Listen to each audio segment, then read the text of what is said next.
Yeah, I did think it was smart of them though when they started getting the blowback from the drones at campgrounds to cancel it as quickly as they did. Hmm. That was at least one smart thing we saw from this government. Hmm. Yeah. Was it announced how much money that was going to cost? I didn't see that. I didn't see that either. Interesting. I think it went to tender, and then they pulled it back once they caught some of the outrage. Mm. 'Cause I could just imagine everybody at these campgrounds with masks and 6 feet apart and following all the rules, right? They definitely don't want to monitor those guys. Okay, we'll give folks another minute or so to jump online here. Oh, Darcy. Darcy's been around for a while. Welcome, sir. Now, guys, I don't know how your setup is, but there is a comments option on the side there that you can turn on, and you can see comments from all platforms as they come through. So I keep that on, and every now and then something pops up, and we might want to answer it or reference it. So Okay. it's all good stuff. Perfect, man. Thanks so much for having us on too. Yeah, for sure, Rob. Thank you very much. Well, I'll get into it with the introduction. I'll tell you why I think it's important in a minute or so here, because there's people I think really are really important to have on, and then there's just there's other important conversations we have, but I guess we're about a minute and a half, and I think it's time to get started. So I just want to welcome everybody to the live stream tonight. A little bit of off schedule. We do actually have another one dropping tomorrow night. That was a pre-record. And I want to welcome Franco and Jay to the call. So Franco's with the Canadian Taxpayers Federation, and Jay is with the Justice Center for Constitutional Freedoms. So I was just saying how important I think it is to have you guys on, because there's a lot of people that do stuff when it comes to politics and pushing back, and I do what I can, but essentially you guys are pretty much the guys on the front lines that are actually pushing back against the government. Franco, you're representing Canadian taxpayers now at a federal level. Jay, you guys with the JCCF, you guys are representing people in court who are having their constitutional rights violated. So that's why I highly value these conversations, and I want to give you guys as much airtime as I personally can, because I know as much as I appreciate it, this probably the 70,000 people that follow my blog appreciate it as well. So just to get started, I guess, Franco, if you just want to just jump in and just let people know what you do, what you're engaged in here, and then we'll follow up with some info from Jay. But again, just a thank you from everybody, to you guys on the front line that are pushing this stuff for Canadians, because there's not enough of you out there. I'll tell you that right now. Well, hey Rob, first, man, thanks so much for having us on. Thanks for having me on. I'm Franco. I'm the federal and Alberta director for the Canadian Taxpayers Federation. I've been the Alberta guy for about 2.5, approaching 3 years now, and just moved to our federal director and spokesperson. So a ton of work to be doing there in Ottawa. Like no kidding, right? But just a little background of the Canadian Taxpayers Federation. We're a nonprofit taxpayer advocacy group. I mean, we're fighting for lower taxes. We're fighting for less government waste. We're fighting for more government accountability. So really the three important principles there. And you say that we're the people who are really fighting day in and day out, but I have to say it really comes down to our supporters, right? We have more than 230 supporters across Canada, and we wouldn't be nearly as effective as we have been for the last 3 decades without the people who check our emails, respond, push the politicians, and help us hold them accountable. So Jay, I just want to correct, or Franco, I just want to jump in there. You said 230. You mean 230,000, right? Oh yeah, no, more than 230,000. I think it's more than 235,000 the last time I checked. So thanks for the quick fact check there. I really appreciate it. That's huge, and again, there's so much support coming in. Well, and at such polarizing times, I imagine you see a bit of a spike in that support from some of the Canadians here, right? Well, I think especially just looking at this massive debt tab that we have, right? Like all of our provinces are in debt. We know the municipalities are crying poor, crying for more tax dollars. And like, don't even get me started on the feds. I'm sure we're really going to hash into that one, but it's almost a nightmare, really, all this debt that they've been racking up here. Yeah, awesome. Okay, Jay, do you want to give us a run through of yourself and the JCCF there, please? Yeah. So I'm the litigation director at the Justice Center for Constitutional Freedoms. We're a not-for-profit civil litigation law firm, and we sue the government. And that's all that we do. We receive no funding from the government, and they don't like us. And we require accountability in the courts of law and attempt to help the public understand what their rights and freedoms are. And so we work from coast to coast, from BC all the way to Nova Scotia. Right now we have a case, and soon to start another one, I expect. And Rob, thanks so much for having us on. Yeah, I just want to zero in on your, the portion I would call the elevator speech there. And you, instead of 90 seconds, you got it down to like 3. We sue the government. I think most Canadians you'd have their ear just there. You'd have them at that. Yeah, I mean, the government is from coast to coast. The governments of Canada are out of line, and the official opposition does not hold them to account.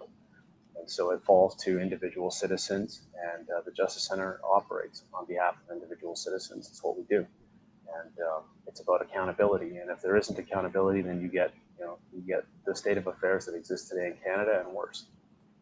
Yeah, and to your point, you just mentioned that the opposition isn't holding government accountable. Now, recently, I took a big step away from conservative politics and being really interested in that side of the aisle, because it occurred to me through all of this COVID stuff, and that's what we're going to get into here tonight, is life after COVID, and they're as bad. They're taking us to the same place, maybe at a different pace, but they're still taking us to the same place. The other thing that really, really deeply concerns me is how much we concede as far as ground goes. So it never comes our way. We never gain ground. We always give ground up. And I find the politicians that we have representing us, they just repeatedly give up ground over and over and over again. We never get anything back, which is why we're just on that slippery slope now into satisfying the other side of the aisle rather than fighting for the rights of Canadians and doing the good work like you guys are doing, right? So that's just my take on it. That was where, my level of frustration has peaked. Mainly as we've gotten deeper into this COVID situation, I've really seen the true intent of this government play out, right? Well, Rob, I think it's so easy for us to be a little bit depressed just with the situation that's going on, right? Just look at how much debt that we've been piling up. Well, I shouldn't say we, our politicians, the federal government, the provincial governments have been piling on.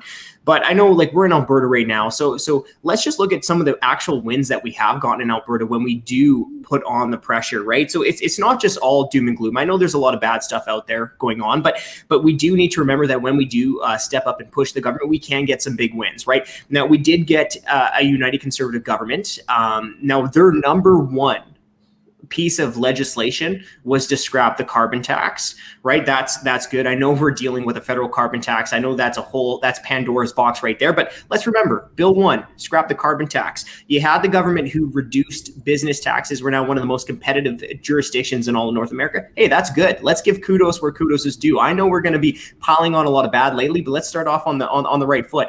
We just got some big wins for government accountability in Alberta. We got recall legislation. We got citizens initiative. Are those pieces of law perfect? No, they're not. But is it a big win? Is it something we've been pushing for the last 3 decades? Yes, it is. So I just want to push back just a little bit. I know there's a ton of bad going on right now, but when we are on the offensive, when we do push, citizens can make some change.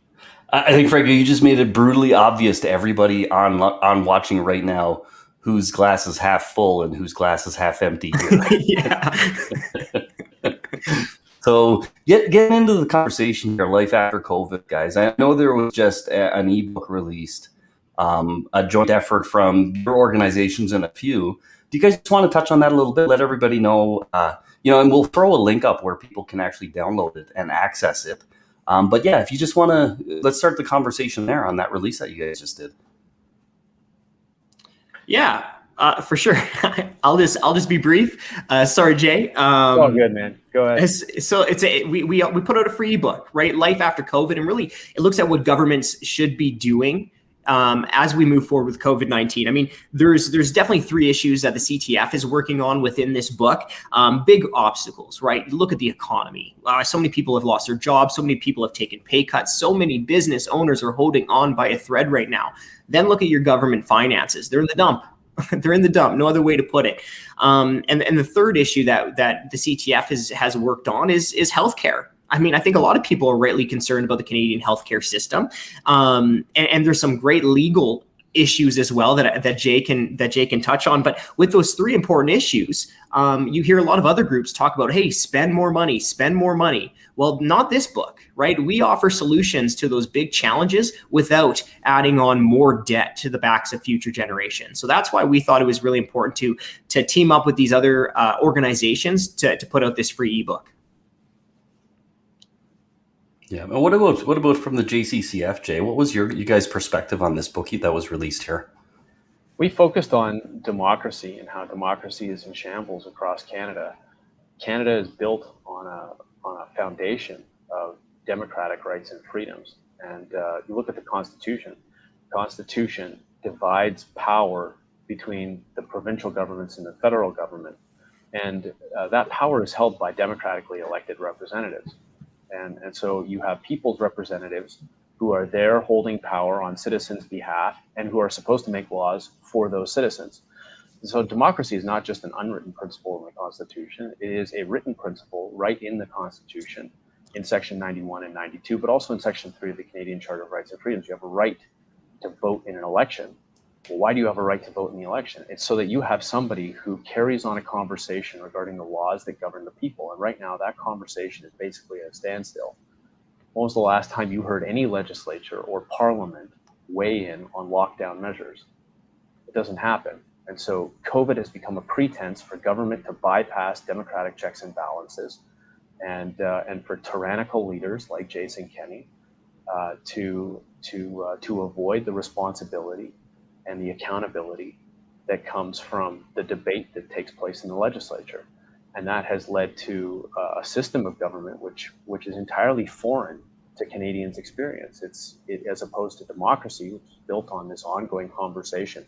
In fact, the Supreme Court of Canada says that the government derives its legitimacy from that ongoing conversation, right? And the consent of the governed. And if you lose that ongoing conversation, according to the Supreme Court of Canada, you lose the legitimacy of government itself. And Canadians are seeing right now they don't have a voice in the legislature. They're ruled by health dictators and by premiers who refuse to put the hard questions with respect to the lockdowns to the legislature. Well, and there's been a fracture here, right? And there's very few politicians that I see on the good side of this, but we've got to see everybody's cards here. How many politicians have outright abandoned the interests of their constituents to toe the party line and to support these tyrannical lockdowns and the destruction of businesses and the whole nine yards? And that's the other thing for me here. That's the other thing that, and again, through this whole conversation, Franco, I'm going to be the glass half empty guy. I'm going to tell you that right now. So it's kind of where I sit on a lot of things. But I just look at politicians in whole, and I used to feel like there was some level of integrity and trust I could have for the side of the aisle that I supported. And the way I've seen everything play out here and go out the window, the way I've seen this power grab, the way I've seen this unbelievable destruction of people's livelihoods and businesses, the constitutional rights and freedoms. Another scary thing to me is the way I've seen how easily they can violate them and how simply they can state the justification for it. Now I've read into the Constitution, and Jay, you can correct me. It actually, there's a couple of things in there that protect us from having our rights and freedoms violated. The thing that I find funny is the number of Canadians who jump in and fight for the violation of our rights and freedoms. And they base those excuses off things that they read in the Charter without understanding there's actually due process that's required for a lot of this stuff, from my perspective. And a lot of these things are indications of a tyrannical government moving into place when they enact them. So again, the Constitution is a piece of paper, but the notwithstanding clause, for example, if the government enacts that to force COVID lockdowns, then that government has chosen to be tyrannical at that point in time, whether it says it in the Constitution or not. That's the choice they've made, is to bypass the interest of the people and whatever the courts have determined. And they've said, as politicians, we know better, and this is what we're going to do, right? And that's, to me, that's the frustrating part, is kind of what it's revealed, not just about politicians, but about a lot of our fellow Canadians and the views and the perspectives that they support, right? Yeah, the mentality of Canadians. I mean, I'm not going to sugarcoat this, guys. The mentality of a lot of Canadians is that they're in favor of big government. The bigger the government, the better. And Canadians have had it so good for so long that they have just almost infinite trust in the government. And that's one of the reasons why Canada finds itself in such a perilous place. Yeah, people are just asking for it. They want it to happen. And Franco, from a taxpayer perspective, I mean, we've got the rights and freedoms, but like the way this budget is being blown, the way this money is being spent, every dollar I see go out the door is a dollar that's going to sit on the backs of my children as debt in the future. I've got 3 kids, and that's what worries me about that, right? So the amount that the debt is growing is just phenomenal with what we're seeing right now. Well, it is. And definitely not in a good way, right? We just saw the federal government's 2021 budget. It's mind-boggling how quickly this government is racking up debt. Within a few short years, the Trudeau government is doubling the pre-pandemic debt, right? So absolutely mind-boggling. We've already shattered the $1 trillion debt ceiling. It's and here's to your point, right? How are we going to pay for this? We have to remember that whenever the government is spending any money, that money is not plucked from a tree. It's not falling from the sky. That money is going to be paid back from taxpayers, whether that's today's taxpayers, whether that's tomorrow's taxpayers, whether that's the erosion of our purchasing power. So what does $1 trillion mean? Well, more than $28,000 per Canadian, right? That's each Canadian share of the federal government's debt. And it's growing and growing and growing. We wrote an op-ed, and the point we made is that, hey, if a baby was born the day the federal government released its budget, it was already more than $28,000 in debt.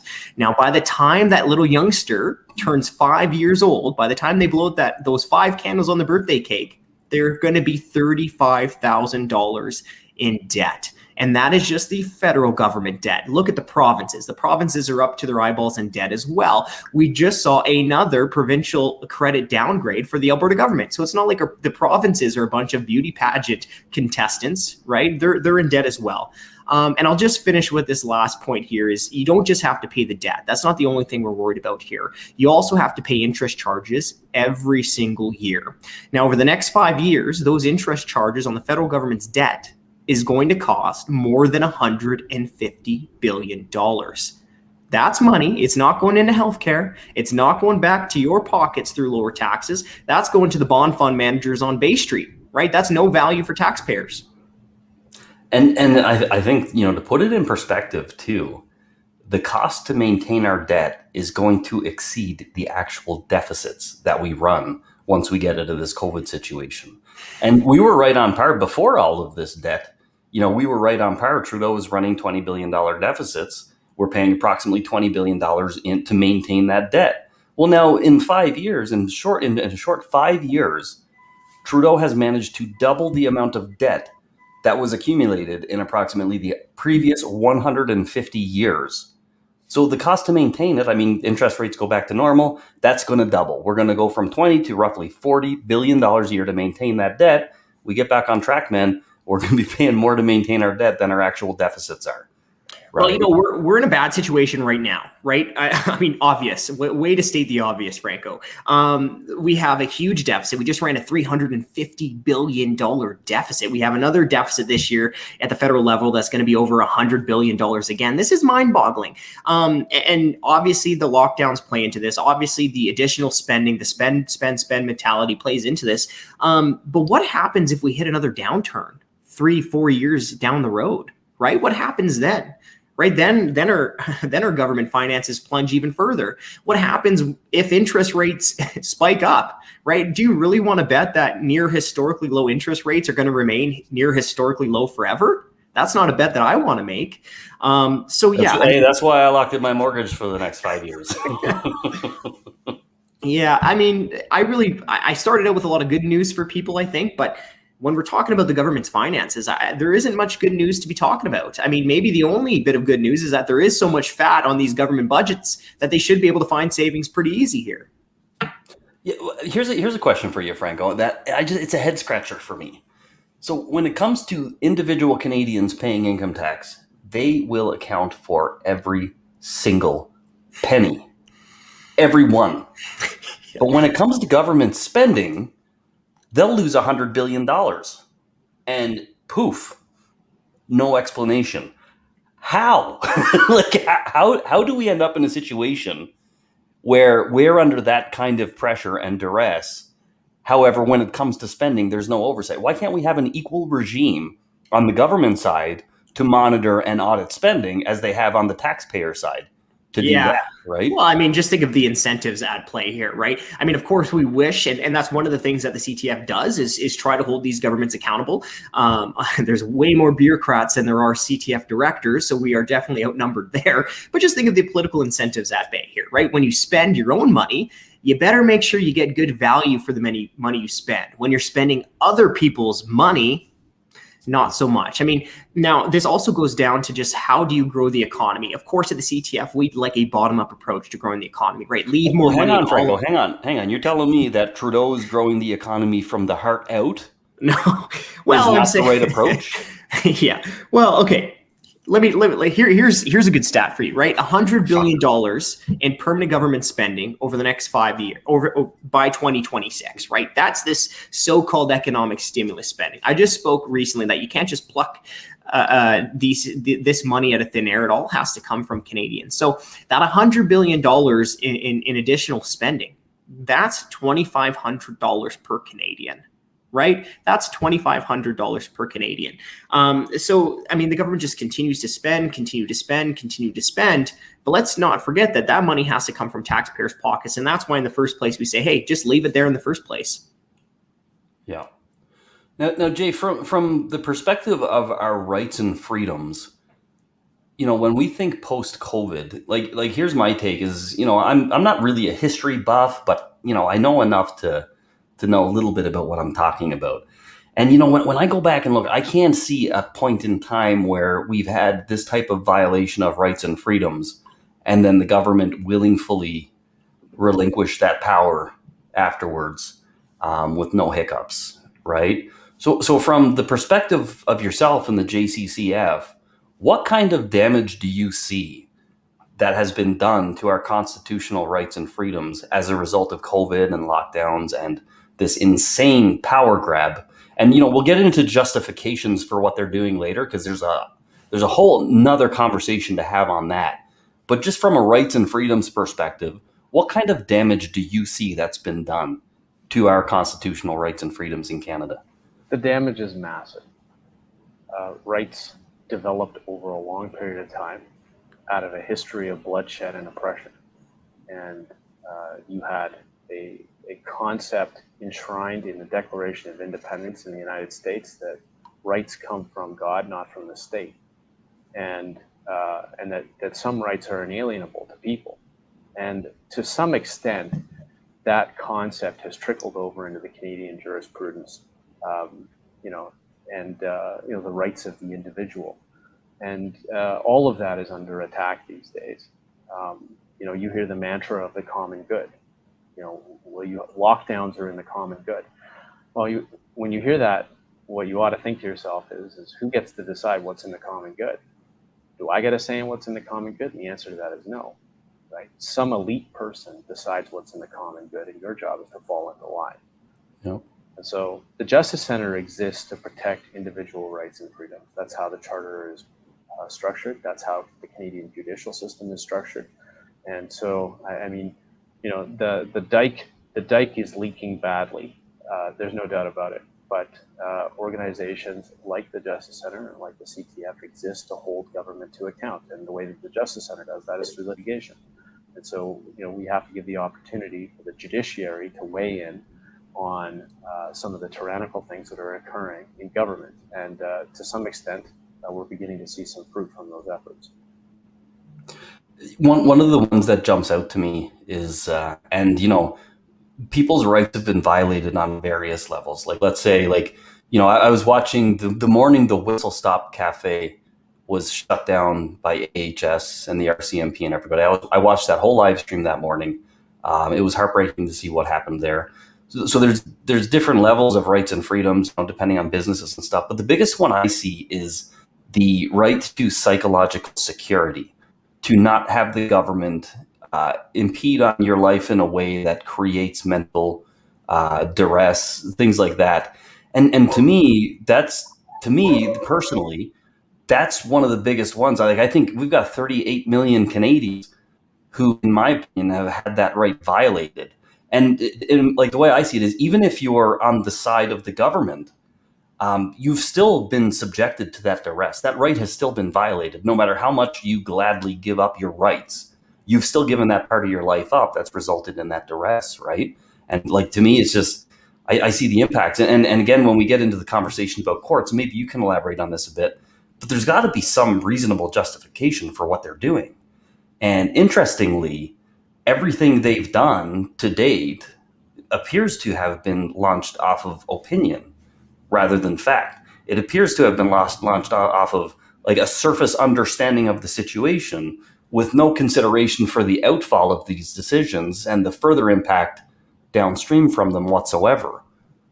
Yeah, the disease is worse. The cure is worse than the disease, and it's supposed to be the other way around.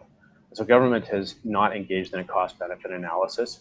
We just finished litigation in Manitoba, and that was one of the questions that came up for the chief medical officer of health in Manitoba. Where's the cost-benefit analysis? Oh, we did one. Well, I went to the water cooler. I was standing there with Joe, and he and I talked about it. This seemed like a good idea. That was basically his answer. And there's no cost-benefit analysis in what they've done. And the reason there isn't is because it's unprecedented, and they had no idea what they were doing. And the collateral damage to society is enormous.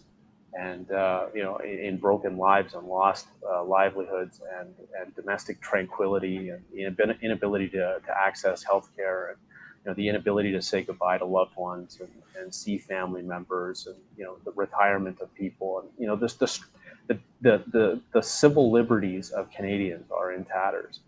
And the justification is, well, we have to do it because there's this disease that 99.7% of people who get it, they recover from. But we have to protect you from it, and safety first, not liberty. And so it is an overturning of the way that Canada was built. The Charter says that Canada is supposed to be a free and democratic society. There's nothing in the Charter about safety and security and the nanny state. So the politicians have used COVID as a pretense to do what no war could have easily done, and that's take away people's fundamental rights and freedoms without a battle. Yeah. Well, and the other thing, I've been digging deeply into it, and what I'm finding is it's less about COVID and more about sheer government incompetence, why we find ourselves in this situation. So, for example, when we look at ICU bed counts, and Kenny stands up and says we don't want to exceed, so many ICU beds, etc. Last April, he said he was going to make 1,081 additional beds available in the event of a COVID spike. That would put us on par. I mean, the other day he was complaining about how Alberta doesn't have the resources of Texas and all of these other places. Well, the fact of the matter is, if the UCP met their commitment to increase the ICU bed count to what they committed to in April, we would be on par per capita with these states in resourcing to actually manage the outfall. And, let's get into the reasoning behind this for a minute, because that's where the conversation gets kind of interesting to me. So when you look at the situation here, the case counts have skyrocketed. Okay, throughout Canada, we're dealing with, like, last month, I think we counted over 200,000 cases, the highest case count we've had since the start of COVID in 1 month. And interestingly, the death rate was the lowest percentage that we've ever seen since this whole COVID situation has started. So the falsity to me here is this premise that more cases equal more negative outcomes. And that's where their argument is starting to fall apart. And I see them latching into this conversation about case counts is we're actually seeing the opposite. We're seeing more cases. Hospitalizations are relatively staying stable, but we're seeing the disease or the illness be less and less deadly the more the cases rise. Hence the focus on case counts to maintain this level of influence.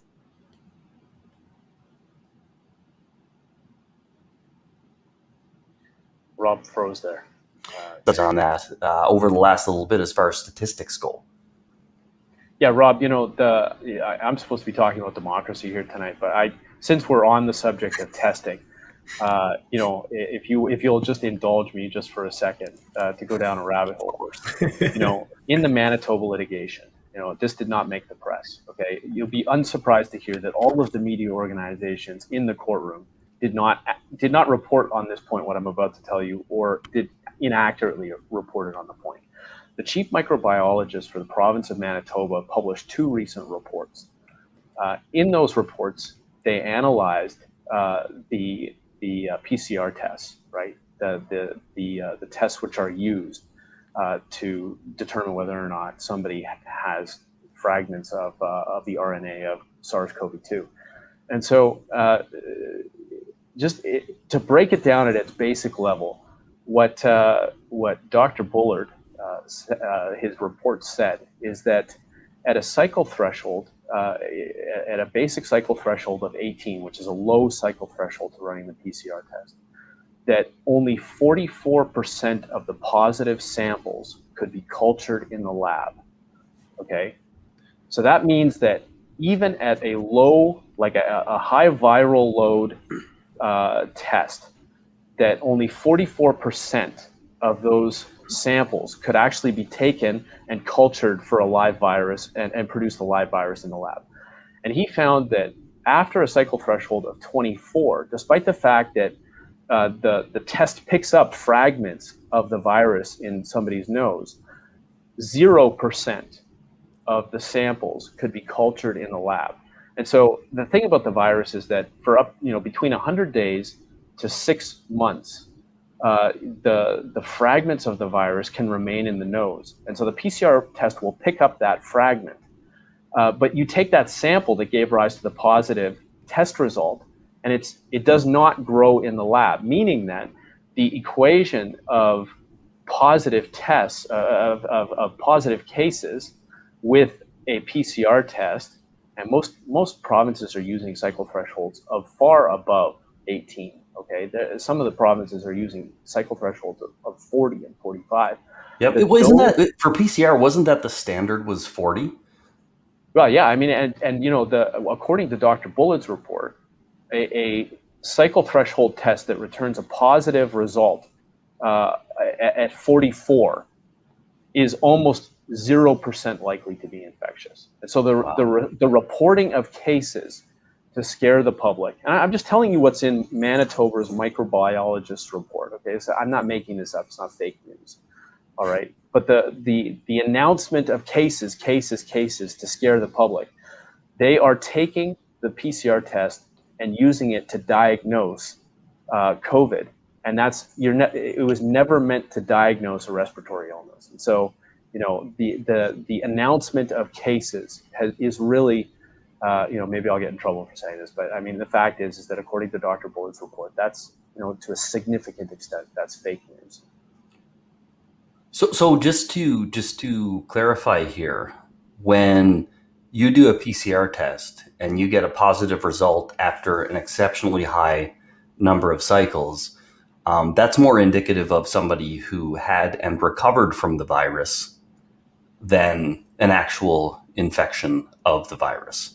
That's right. So the fragments stay in your body. That's why the Chinese were testing rectally, because the fragments were gone from the nostrils, but you could still pick them up in other places in the body, right, and use that to justify tyrannical measures, right? And so it is the PCR test cannot be used to diagnose COVID. That's not its purpose. If you want to know whether or not somebody is infectious, which is really what we should be worrying about, you have to take that sample and attempt to culture it in the lab. And what we're seeing is that most of the samples that are taken from a PCR test that say that somebody is positive cannot be grown in the lab. And that's a very significant development. Not reported in the media, by the way. CTV reported on it and actually reported it incorrectly. So, oh, wow. Shout out to my buddies at CTV. We just love them. I'll tell you, if Canadian journalists did their job, you wouldn't have guys like me bitching on social media all day, every day of the week, right? Franco, when we talk about taxpayer impacts here, one of the things, I know you and I had a conversation recently about buying power, and some of the kind of the hidden impacts of the financial crisis that's looming over Canada right now. And we can see the obvious. We can see the debt climbing. We can see increased taxes. We can see the increased carbon tax. All of these things. These are the bits and pieces that Canadians see. But what people don't see are the consequences that come as a second and third tier result of the actions of the government. For example, when you look at buying power and the reduction of people's wealth, well, we could get out here, a couple of years from now, and maybe the same $100 I would spend now will only buy me $80 worth of materials 5 years from now, because my buying power has reduced because of the dilution of the Canadian dollar that's occurring. Do you want to walk people through some of the concept behind that and how that plays out for us here? Yeah, for sure. I mean, the fundamental principle is that there's always a time to pay the piper when it comes to government spending, right? There's no such thing as a free lunch. When you hear Prime Minister Trudeau talk about a new spending announcement, or Premier Jason Kenney talk about a new spending announcement, right? Because you pay it in three ways, right? Number one is through higher taxes today, right? The government increases a tax like the so-called luxury tax that the federal budget just brought in. Or number two, you pay with taxes tomorrow plus interest, right? The government just racks up more debt.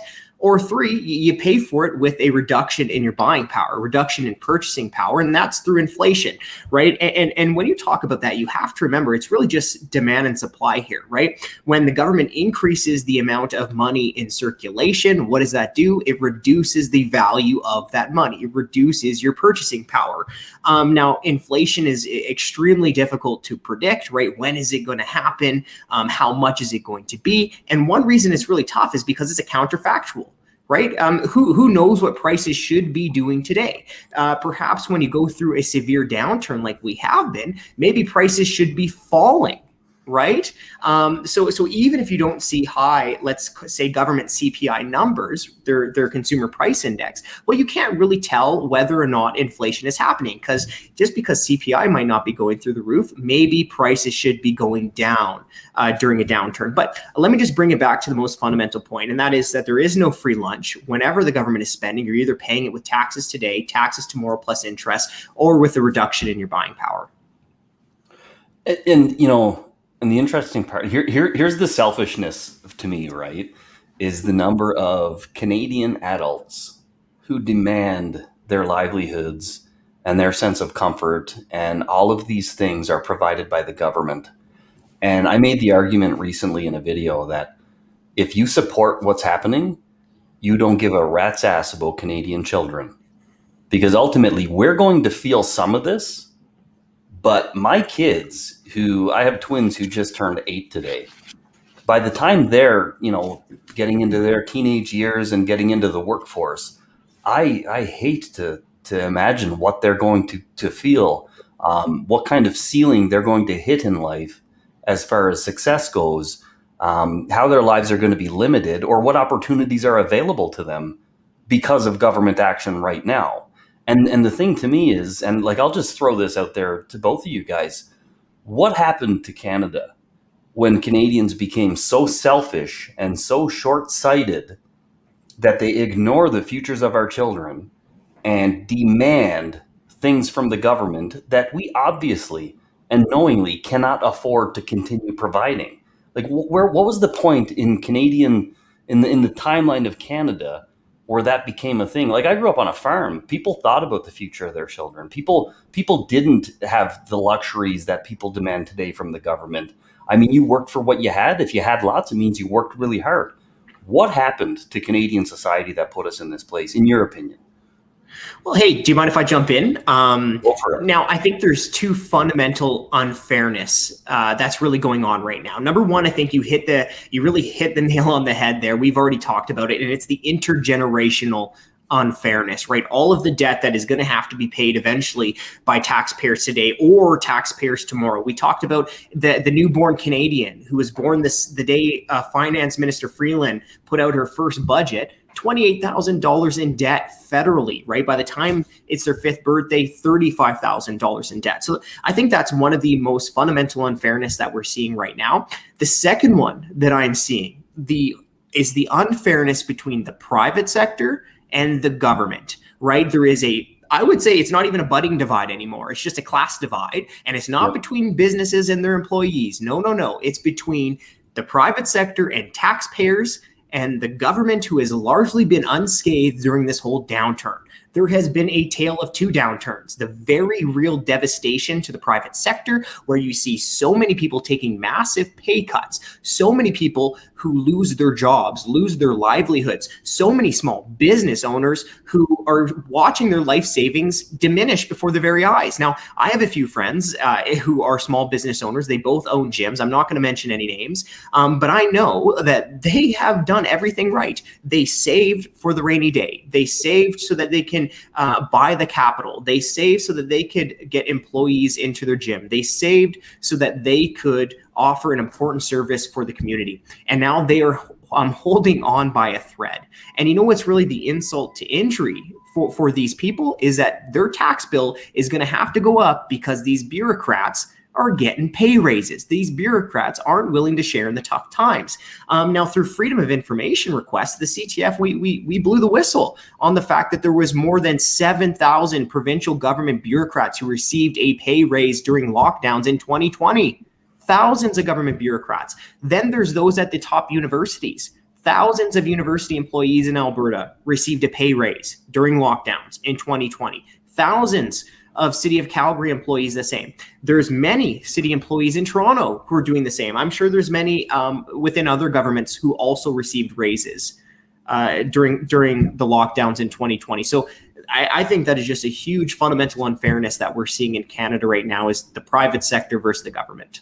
Yeah, and actually, I actually had John Carpe on a while back, and that was one of the things he pointed out to me that I thought was really interesting. Is the divide is the privileged people who can skate through COVID and not suffer any financial or negative impact. Their life continues. They get to work from home and maintain a paycheck and look down their noses at the poor people who need to go out and make a living, the poor people who have invested their life savings into a business. I mean, we've got a local lady here that I really like. I'm going to throw her name out there. I think she's fine with it. Her name's Judy. She runs 9 Rounds Fitness here. And I've had some conversations with Judy, and there is a person who went through hell. We had wildfires. They lost their home. They took their savings. They invested in a business. They ran an awesome business for a period of time, built a great community around this business. And now they're on the verge. They're on the edge now, not because they made a bad business decision, not because they did something stupid, not because they treated people poorly. They did absolutely every single thing they could have done exceptionally right outside of all the suffrage and the things that they've gone through in life. And now through pure government action to hide their own incompetency, now they're suffering and they're on the edge and they're being pushed in that direction. And that's the thing that scares me now is this is what we see now. 5 years out, how are these people doing? We've got hundreds of thousands of businesses being lost in Canada. 5 years from now, what's it like for these folks that are experiencing it, right? So, Jay, from a constitutional perspective, when it comes to this sort of thing, what do you see happening in your realm? What do you see as the impact to our children because of what we've given up as selfish adults and not stood up for? There's a few things. Number one, Canadians would fall over in shock if any government said that it was going to prioritize the protection of their civil liberties. Every single government in Canada is prioritizing a workaround of Canadian civil liberties. And unfortunately, the electorate permits that to occur. And there has to be accountability at the ballot box for there's no sugarcoating it, that for traitorous politicians who betray the trust of the people who put them into power. They forget the people. And so there has to be accountability through the democratic process. So that's one of the first things. The second thing is that you have, like Franco said, you have a bloated public sector that really is a tick on the private public sector. The gym owner you just talked about is somebody who's actually creating something and contributing to society. Her creativity and her courage to engage and take the risk of running a private business is being overshadowed by the people who sit in government and prevent her from operating.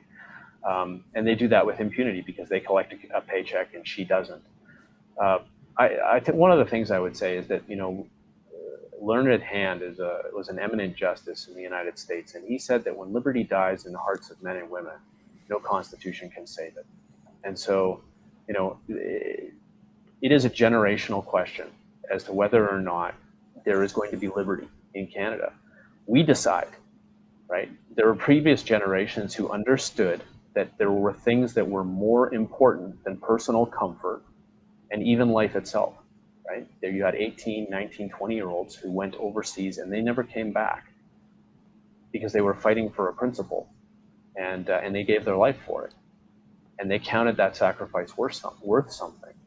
And there was a time in our society where we valued principle and hard work and independence and thrift and things like that. All of that is out the window. We are living in a very, very dangerous time where government is out of control. They're profligate. You have a drama teacher running the country. He has no understanding of the value of money. He doesn't care. Right? He's perfectly happy to run the finances of Canadians into the ground and have some fabulous bailout from the IMF. I mean, I don't know what he thinks is going to happen, but I can tell you what's going to happen. Franco knows what's going to happen. It's going to be Weimar Republic time, because modern monetary theory is a crock.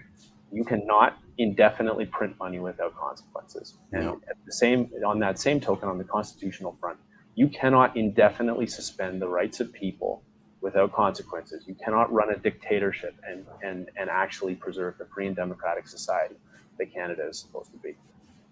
Well, and that's the thing I've noticed is if you took any regular Canadian 2 years ago and you described to them the state of governance and the state of constitutional rights and freedoms and the state of livelihoods and lives within Canada right now, they'd probably laugh at you. I mean, they would probably say, yeah, there's no way in hell that it could sink that far that quickly. They wouldn't believe it if they saw it with their very eyes 2 years ago. And look at how short of a period of time it took us to get to a place where the government is literally putting people in white vans at the airport and taking them to isolation facilities against their will. And not only are people not questioning it, but people are actually arguing on behalf of the government. They took the wrong test. They should have known better. Yeah, If they did the right thing, they wouldn't have been kidnapped by the government, literally kidnapped, right? Honestly, I think it's happened so quickly, but so I don't want to say.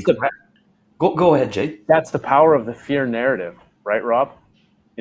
Keep us safe at all costs, right? You want to take away our civil liberties. You want to put us in a van and take us to the hotel. I never see my spouse or my grandma or my kids again. Fine, as long as I'm safe, right? I mean, it's an illusion. Safety does not come from the government. Safety is something that's built by individuals to create a free and democratic society. But what's replacing it is not even a pretense of freedom and democracy. What you have increasingly is authoritarianism. That's why, going back to democracy, Rob, which is what you had me on here to talk about in the first place. Yep. You have unelected public health officials who are making unilateral orders. They're not accountable to the legislature. They don't have to explain what they're doing to the legislature. Nobody is scrutinizing what they do at the legislature. Your representatives are not considering what Dina Hinshaw does to the people of Alberta. That's not something they're doing. She's doing it, and all of her orders say, I, Dr. Dina Hinshaw, do hereby declare.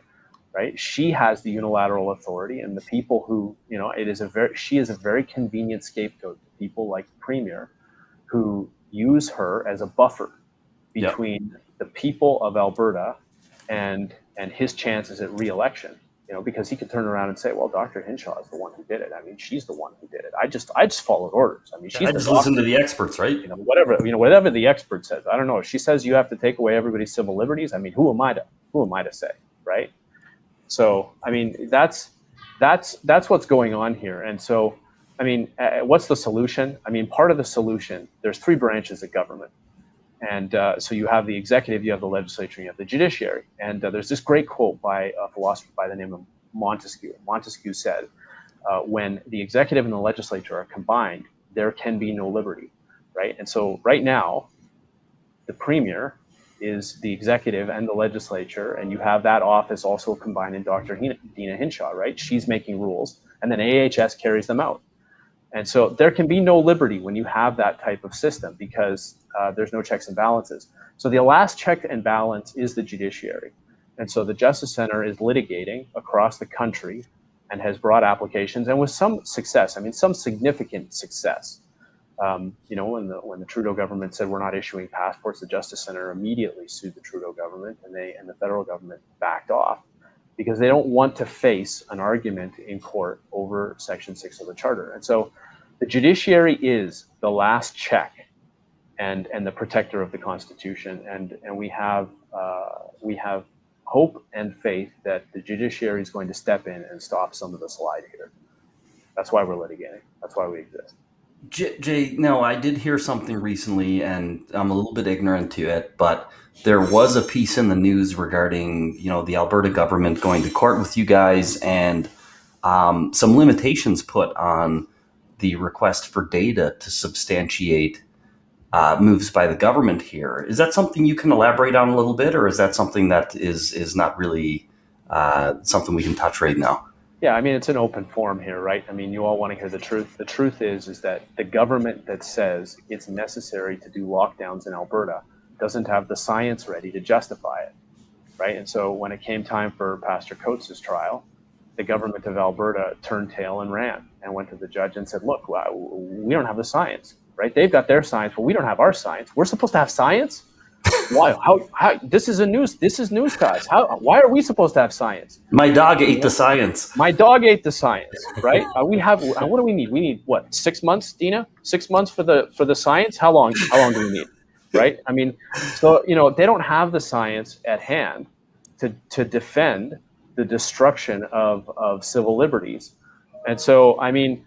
But I mean, in various places here, the governments in some provinces have said, this is why we've done this. And in Manitoba, we cross-examined their experts to analyze. Like I said, we cross-examined the chief medical officer of health. Where's your cost-benefit analysis? Well, there isn't one. What is the court going to do with that? I'm not sure. But the fact is that there was a lack of consideration. I mean, what do you think is going to happen to everybody when you take away their jobs, close the schools, take away their retirement, you leave the liquor store open so that everybody can drink and drink and drink. And then, I mean, you have drug addiction and alcohol addiction, skyrocketing. What do you think is going to happen when you destroy society like that? Yeah. And the fact is that they really don't have an answer. It's just a shambles. Well, and you look at Alberta, and when we start talking cost benefit, and again, I want to be really careful here with whoever's watching this. I'm not advocating letting people die. I'm not advocating not protecting people or having some kind of measures. My biggest argument is that we've just never challenged the government to do better and be more effective and do less encroaching on rights and freedoms. That's not something we've held them accountable to. Everybody's just blindly approved blanket lockdowns and isolations that are the most destructive things we've ever seen, right? And when I look at, you look at one statistic, opioid overdoses in 2020, they doubled. They went from 600-ish in 2019 to 1,200-ish in 2020. One statistic, 600 additional deaths within society, and the only thing you can attribute it to is lockdowns. I can totally understand why the government is scared to do a cost benefit. I totally get it. Because I think personally, they know what it's going to show, right? Yeah, that they've used a bazooka to kill I mean, COVID is real. Yep. COVID is real. The question is whether or not there's been a disproportionate response in locking down healthy people. I mean, healthy people have never been locked down before. You don't quarantine the healthy. Yep. That's never been done in the history of the country. And so, I mean, what some of the Justice Center's experts have advocated for, like Dr. Bhattacharya in the Great Barrington Declaration, he's a Stanford professor, and he's been one of our experts in our litigation, is that you need focused protection. You protect the vulnerable. You protect those most at risk, and you allow the rest of society to continue to function for the sake of preserving that society. If you shut everything down, there's going to be nothing left. Yeah. I want to sum up what we've got going on here. And I guess I'll just kind of throw it out there for both you guys. I come from a town called Port Hawkesbury. Okay. I grew up in Cape Breton, spent my whole life there, grew up on a farm. And there was an article released by the local radio station recently that caught my eye. And unironically, the title of the article was "Man Arrested for Attempted Hiking Trip."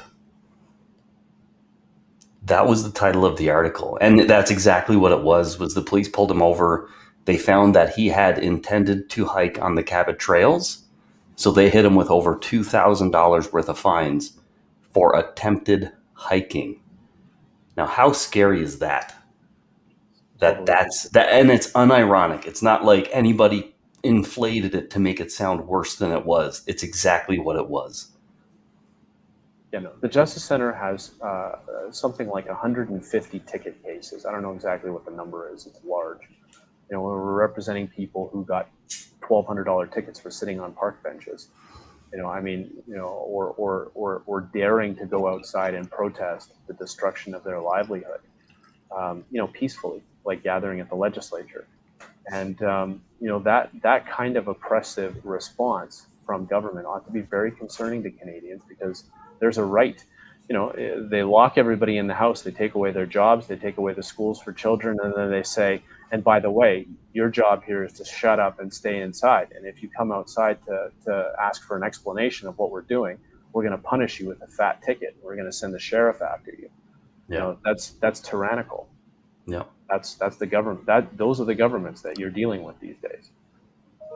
Yeah. It's crazy stuff, guys. Listen, we're getting close to the hour here. I want to first say thank you from the bottom of my heart for all of the great work you guys do, for representing Canadians, for standing up for rights and freedoms. I wish we had a bazooka to kill a mosquito here in this situation. There's not enough of you standing up and doing it. And unfortunately, it's the other way around. It feels like a mosquito fighting a bazooka at this point in time, right? So hopefully people get motivated and they get engaged. I guess first up, just an opportunity, guys, this ebook. We'll post the link, but do you guys want to touch on that a little bit? Let people know where they can find it, things like that, who was involved in it. Give it a little plug here for people to look into.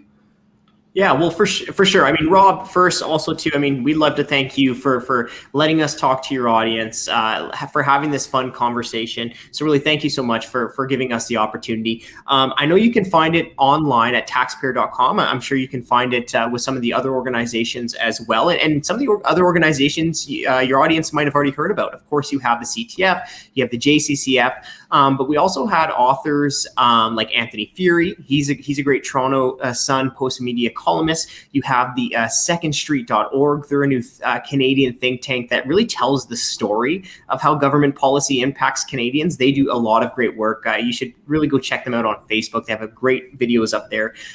We also have the Canadian Constitution Foundation, who wrote a chapter as well.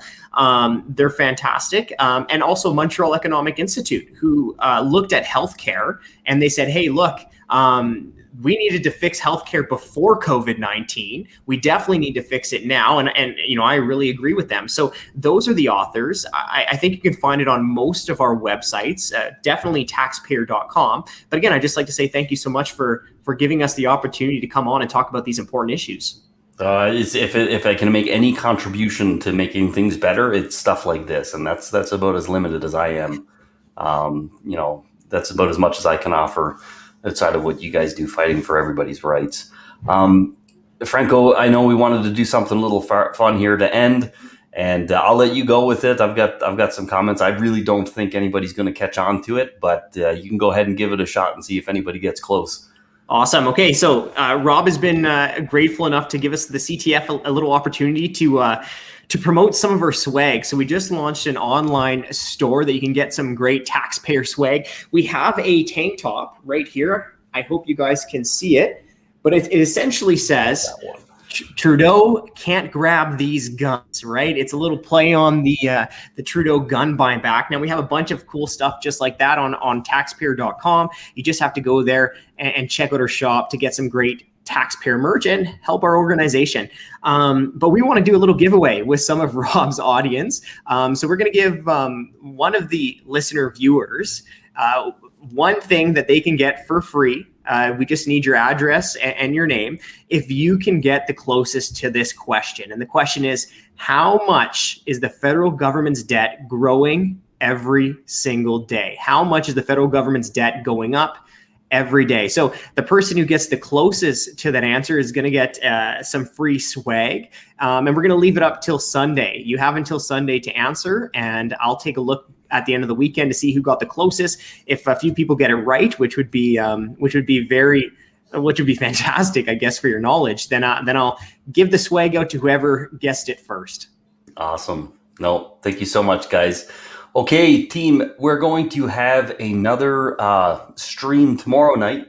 This one's a pre-recorded one. It's a good one. It's with a good friend of mine, a guy that I kind of go way back with, yet he's young enough to be my son, if that makes sense. It's a little weird, but that's the case. Young guys, when I got engaged in this conversation, taught me a lot, actually, about politics and conservatism, the whole 9 yards. So Sam Blackett tomorrow night, and we'll be back again the following Wednesday with another live stream and another guest. So thanks, everybody, for tuning in. And again, have fun trying to guess how much the debt is growing every day. It's shocking when you find out. Good night, everybody. Thanks so much, Rob. Take care.